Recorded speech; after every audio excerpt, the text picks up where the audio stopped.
emblem of suffering and shame. That phrase stands out from the hymn, The Old Rugged Cross.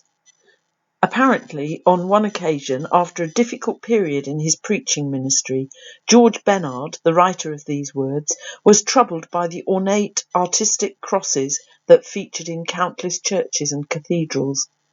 He knew that the real cross, the cross on which Jesus had died, hadn't been made of a precious metal, but had been crude and ugly, and was stained with blood and gore.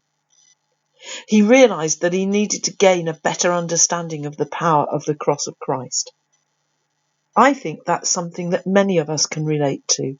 Talking about the experience later, Bennard said, "I was praying for a full understanding of the cross. I read and studied and prayed. And the Christ of the cross became more than a symbol. It was like seeing John 3:16 leave the printed page, take form, and act out the meaning of redemption. While watching this scene with my mind's eye, the theme of the song came to me." It then took several months for the words to actually formulate in his mind. When I myself reflect upon these words, I am struck by the way the words are able to take very deep scriptural truths, but focus on the simple truth of what happened on Calvary, and our gratitude and love of that truth, and the cross symbol, and the real God who chose to die for us. It's a hymn that people of all ages still appreciate, because it is simple and yet profound. The chorus gives us an image of the eternal nature of the cross. I will cling to the old rugged cross, there's the here and now, and exchange it someday for a crown. And there we look to our eternal reward. We might bear a cross here, but it will be worth it. Last Sunday, one of our young people chose this music to play as part of our worship. Many of us were struck by her introduction of the music and felt it deserved a wider audience. So today, we offer it as our musical moment of the week. Well, when I was asked to play a piece for today's meeting, I had to think very long and hard, because I am very aware that the Salvation Army has many beautiful and reflective hymns, and I was very determined to find the right one. So when I was flicking through the tune book, I came across a tune that I recognised, but I couldn't put my finger on it of how I had recognised it.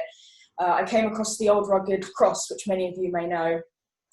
You're probably thinking that I'd heard it in a Sunday meeting, but rather unconventionally, I had actually heard an arrangement of the song in an episode of Doctor Who. And at first I wasn't going to even mention it because I didn't think it was important, but when I actually looked at the episode where the song was used, I realised, ironically, it actually had a very big deal and very great relevance to what we're going through today.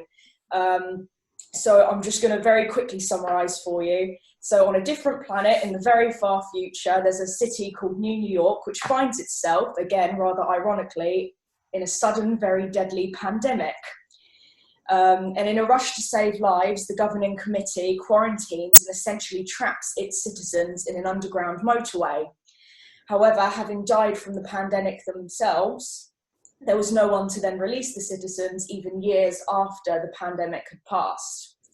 So feeling very alone and helpless and driving in endless circles, the people sang this song together to remind themselves that what they have never been abandoned, not while they have each other.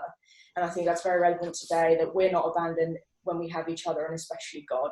So I'm just going to say a few of the first verse before we play the clip. So, on a hill far away stood an old rugged cross, the emblem of suffering and shame. And I love that old cross, where that dearest and best, for a world lost of sinners, was slain. So I'll cherish that old rugged cross, till my trophies at last I lay down. I will cling to the old rugged cross, and exchange it someday for a crown.